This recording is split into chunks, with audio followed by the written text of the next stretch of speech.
Euh, Chers Africains, bonjour.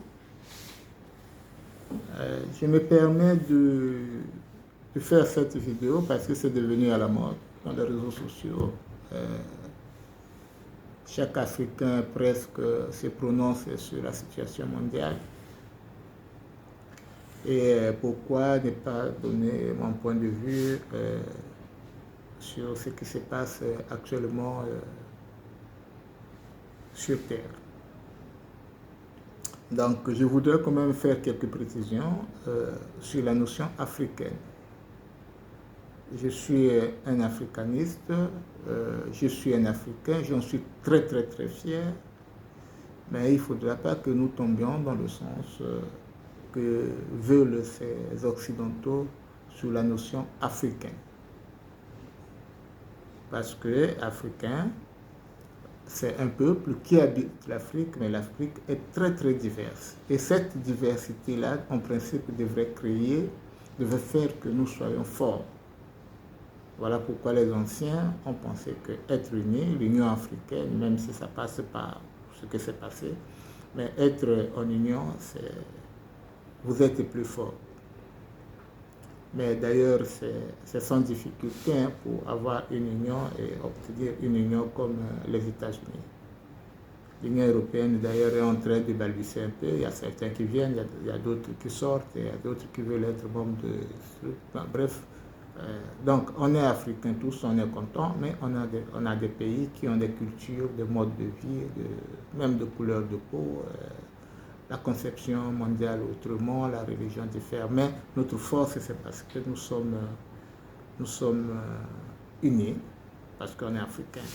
Et c'est ça qui ferait effectivement que nous parlions d'une voix, mais ce sera aussi difficile de parler d'une voix parce que nous sommes assez divers dans le continent africain. Mais je reste africain.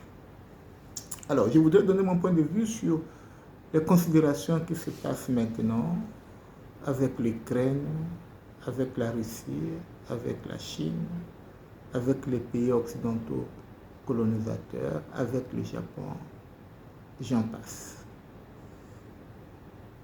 Aujourd'hui, on est en train d'oublier rapidement comment nous sommes tombés dans l'esclavage et dans le colonialisme. J'en parle surtout pour les plus jeunes, la majorité, ne sait pas qu'est-ce que personne n'a vécu d'entre nous, l'esclavage et le colonialisme, nous le vivons un peu maintenant. Mais c'est des choses par lesquelles on nous a menés de manière très subtile. Je rappelle que le blanc, quand il arrive en Afrique centrale particulièrement, ils ont utilisé le manger, les saveurs. Donc c'est du sel que les blancs ont commencé, avec du sel que les blancs ont commencé à faire semblant de commercer avec nous. Et l'Africain a pensé que le sel était bon et on a glissé comme ça. On a acheté des gens, les personnes avec du sel. C'est venu le sucre, c'est venu les armes, c'est venu tout ce qu'ils ont dit. Ils ont instauré leur manière la scolarisation occidentale. Ils ont imposé la religion, bref, ils ont fait des choses.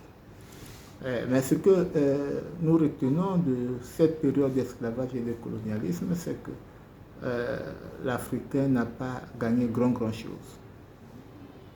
En tout cas, ce qui se passe. Et aujourd'hui, nous sommes en train de critiquer les pays occidentaux colonisateurs parce que l'Africain n'a pas gagné grand-chose. Et d'ailleurs, je me demande si la colonisation a cessé. Alors, je vais parler ici de la Chine. Tout le monde est content pour dire que la Chine, c'est un pays partenaire, il est bon, avec la Chine, vous trouvez des choses, mais les gars, prenons un peu de recul. Jugeons mieux les relations entre les pays africains et la Chine.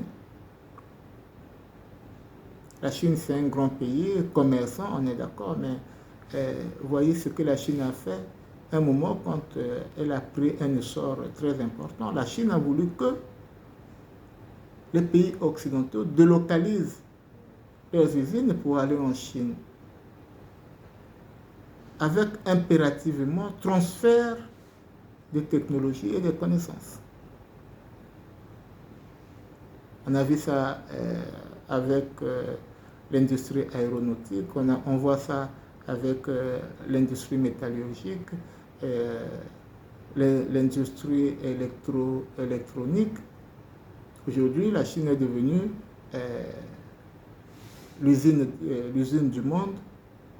Je ne sais pas s'il y a un pays qui peut s'en passer d'utiliser la Chine. Et en ce qui concerne l'industrie aéronautique, la Chine a demandé que Boeing et les autres partenaires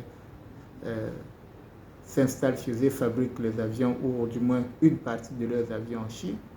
Ben, la Chine tire profit et aujourd'hui la Chine est en train de mettre sur le marché ses propres avions.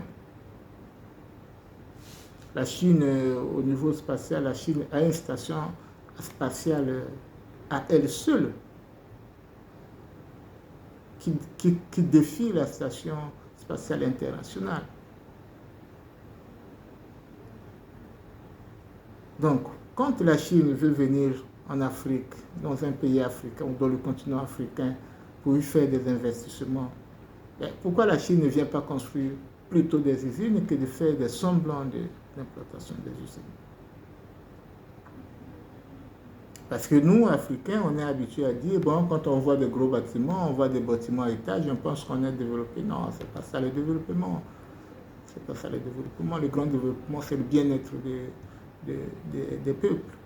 Qu'on ait un système de santé efficace, qu'on ait un système de santé, encore que c'est un système de santé occidental, qu'on scolarise nos enfants, encore que c'est une scolarisation à l'européenne, mais que le niveau de vie soit amélioré, encore que ce sont des critères d'appréciation toujours occidentale. Donc les bâtiments que la Chine va vous donner en don, souvent de piètre qualité, nous en sommes fiers et nous disons qu'ils sont partenaires. Non, moi je pense que la Chine est en train de prendre sa part en Afrique en faisant semblant d'être un partenaire économique. Mais il est commercial, la Chine est commerciale et va profiter de vous, de nous, tous Africains. En prenant notre brut, la Chine n'a pas construit de grandes industries pétrolières chez nous, parce que pourtant la Chine est une grande consommatrice d'énergie. Mais pourquoi elle ne construit pas ici? Pourquoi elle ne raffine pas ici? La Chine fait comme les autres pays occidentaux qui prennent le brut du pétrole, la main chez eux pour raffiner, et ensuite vous le revend. Et tout dernièrement, dans les réseaux sociaux, on voit que il y a eu même une vente de produits pétroliers toxiques en Afrique et particulièrement au Congo-Brazzaville. Donc la Chine va venir entrer dans le pays africain par la manière commerciale. Et nous allons tomber dessus. Et nous y sommes déjà parce qu'en ce moment, il sera très difficile de se séparer de la Chine sans douleur. Ce sera une séparation avec douleur. Et d'ailleurs, la Chine, comme l'Europe, a besoin d'Afrique parce qu'on a encore quelques richesses qui sont non exploitées. La Russie va peut-être faire le commercial, mais la Russie a compris qu'en Afrique, il y a beaucoup de conflits. On a compris que l'Afrique a besoin d'armes. On a compris qu'on a des dictateurs qui ont besoin d'armes. On a compris qu'on a des armées pauvres et qu'il faut les aider. Donc la Russie va venir chez nous, sous la forme militaire. En vous vendant des avions, en vous proposant les instructions, on vous aide à vous débarrasser des terroristes qui sont en grande partie venus d'eux. Et à ce moment-là, les gars, comme nous pensons que la meilleure manière de résoudre les problèmes, c'est avec de la poudre, les canons, les choses comme ça, la Chine sera là comme notre partenaire.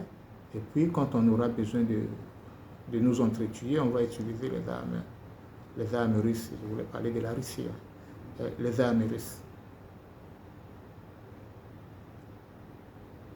Donc la Chine et la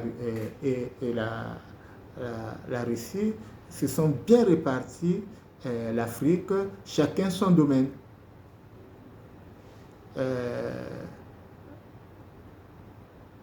Les armes chinoises, on les achète, les armes d'assaut, les Kalash, on les achète, mais on va finir par acheter les armes un peu plus sophistiquées plutôt à la Russie.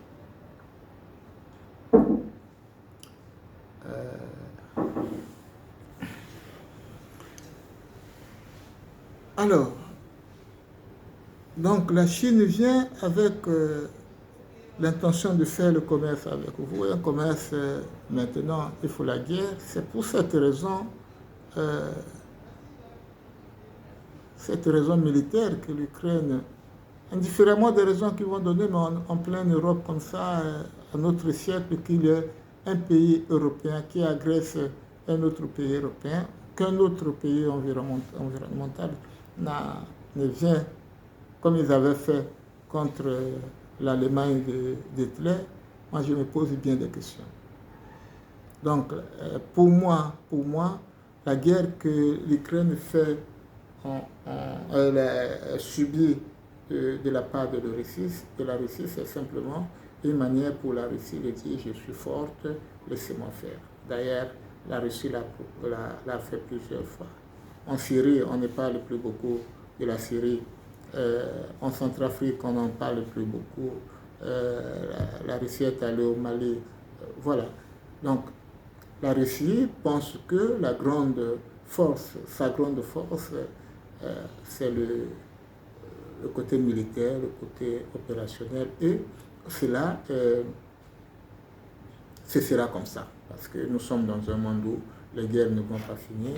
Il n'y en aura peut-être pas de grandes guerres mondiales, mais il y aura toujours des conflits armés, et donc les armes seront toujours nécessaires. Mais nous sommes en train de souvent,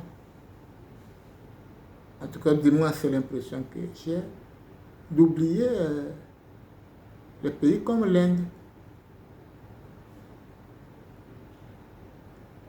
L'Inde a compris que la population mondiale a des problèmes de santé et que l'Afrique est un grand marché du médicament.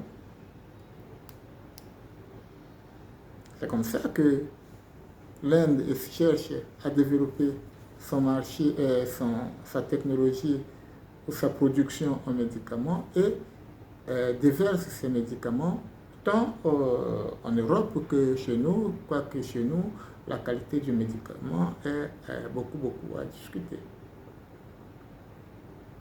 Donc, la population africaine vieillissant, elle aura besoin de plus en plus de médicaments et l'Inde a compris que c'est un marché qu'il ne faut pas lâcher. Alors, au regard de tout ce qui est dit,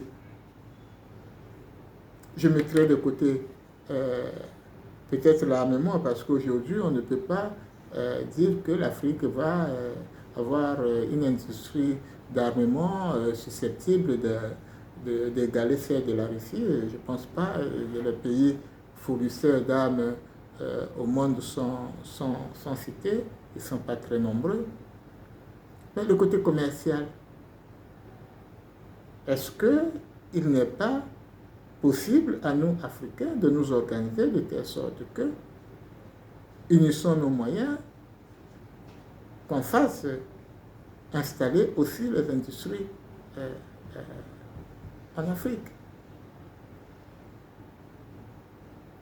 Depuis les indépendances, on nous parle d'autosuffisance alimentaire d'ici à ça. Après le développement, après le sous-développement, le tiers-monde, après maintenant les perspectives d'avenir qui viennent avec on va continuer, l'émergence, on nous parle de l'émergence, mais on a des pays qui émergent. L'Inde émerge.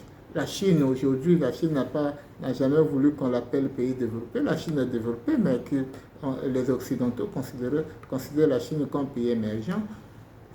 alors que la plus grande partie de l'industrie européenne se repose en Chine. Donc les gars, prenons un peu de recul, soyons fiers de nous. Et je suis très désolé quand je vois certaines publications dans les réseaux sociaux, le premier noir a fait ceci, le nouveau a fait ceci, l'ordinateur c'est comme ceci, bon, il y a le noir à aller dans l'espace, ça c'est bien, oui, mais ils le font à quel moment? On était content de penser que, bon, on a trouvé Barack Obama, il est noir, il est devenu président, c'est un président africain. Non, mais Obama, c'est vrai ses origines africaines, mais Obama, c'est un Américain. Donc je ne vois pas Obama en tant que président des États-Unis penser d'abord à l'Afrique. Il pense d'abord à l'Amérique parce que l'Amérique, c'est son pays. C'est là où vivent ses électeurs. Il ne veut pas se faire élire chez nous en Afrique. Vous ne trouvez pas ici quelqu'un, un individu qui a dans son véhicule plus d'1,1 milliard de francs CFA, qu'il a dans son véhicule sans protection particulière, qui sort pas d'un pays à l'autre, qui passe la frontière, ainsi de suite, mais il y a de quoi se poser bien des questions.